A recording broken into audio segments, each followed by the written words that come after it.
Pensa só. E se existisse um único dia no ano, em que todo o pecado de uma nação inteira fosse resolvido em questão de horas? Isso não é uma metáfora, não. É um dos rituais mais profundos e, sinceramente, mais fascinantes de toda a Bíblia. O dia da expiação. Essa pergunta, no fundo, é a questão central da história da humanidade com Deus. E a resposta que a gente encontra aqui não é um simples "tá tudo bem, tá perdoado". Não, é uma solução visual, dramática, poderosa, que se desenrolava passo a passo. Para a gente entender o peso desse dia, a gente precisa voltar um pouquinho. Logo antes de Deus instituir essa cerimônia, 2 sacerdotes, filhos de Arão, fizeram algo errado na presença de Deus e morreram. Na hora.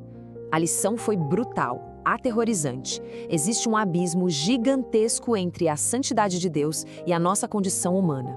A realidade era essa, nua e crua.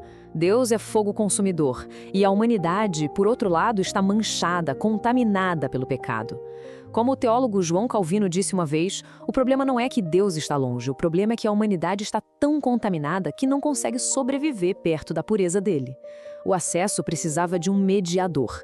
E bem no centro desse drama todo, tem uma figura solitária, o sumo sacerdote, um homem só, uma vez por ano, com o fardo de uma nação inteira nas costas.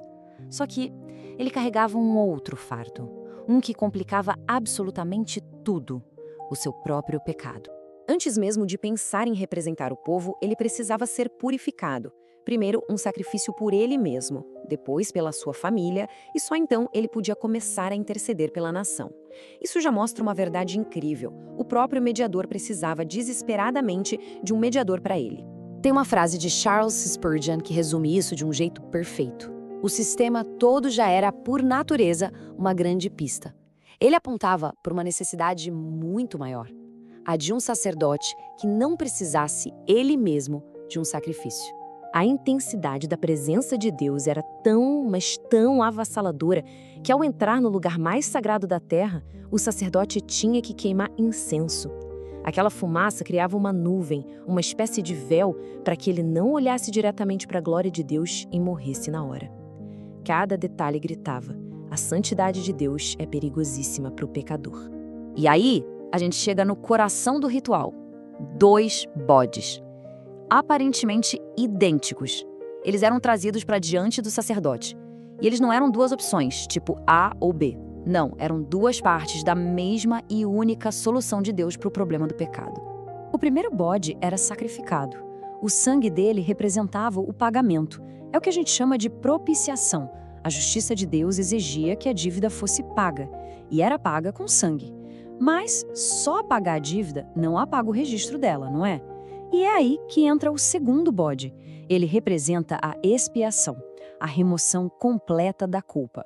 Tenta imaginar essa cena. O sumo sacerdote, sozinho, coloca as 2 mãos sobre a cabeça do bode que ficou vivo. E ali, ele confessa em voz alta os pecados, as transgressões, as rebeliões de todo o povo de Israel. Era um ato visual, poderoso, de transferência. A culpa da nação inteira era simbolicamente colocada sobre aquele animal. E depois disso, o bode era levado para bem longe, para o meio do deserto, para uma terra solitária, e era solto lá para nunca mais ser visto. A beleza disso, como Martinho Lutero entendeu, é que Deus não se contenta em dizer "está perdoado". Ele pega o pecado e o manda embora, para tão longe que ele se perde e nunca mais pode ser trazido de volta para acusar o povo. Tudo isso era, uau, incrivelmente poderoso. Mas ainda assim, era uma sombra, uma imagem temporária. O próprio ritual tinha, de propósito, algumas falhas, algumas limitações que serviam como setas, apontando para algo muito maior que ainda estava por vir. A primeira limitação era óbvia: o próprio sacerdote, um homem falho que um dia ia morrer, representando um povo falho. A segunda estava no sacrifício, o sangue de bodes e de touros. No fim das contas, não podia limpar de verdade a consciência de uma pessoa. Era um símbolo, uma cobertura temporária. E a limitação mais clara de todas: o ciclo não tinha fim. Todo ano, o mesmo ritual precisava ser feito de novo e de novo, o que provava a cada ano que ele nunca resolvia o problema de uma vez por todas. A mancha do pecado sempre voltava. Agora vamos olhar para essa comparação. De um lado, a sombra, com o sacerdote pecador. Do outro, a realidade, com o sumo sacerdote perfeito. A sombra oferecia o sangue de animais, a realidade oferece o seu próprio sangue. E onde a sombra exigia repetição ano após ano, a realidade nos dá um sacrifício feito uma única vez, com um efeito que dura para sempre. Tudo em Levítico 16 era um grande sinal, apontando para o futuro, apontando para o momento exato em que o próprio Deus daria a solução definitiva. O momento em que a sombra finalmente daria lugar à luz ofuscante da realidade. E aqui está o centro de tudo.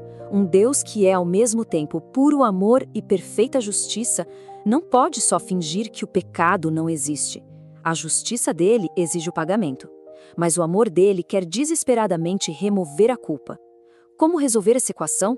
A solução de Deus, de um jeito perfeito, faz as duas coisas ao mesmo tempo. Em Cristo, os dois bodes se tornam um só. Ele é o bode sacrificado, que morre em nosso lugar, pagando a dívida com o próprio sangue e satisfazendo a justiça de Deus.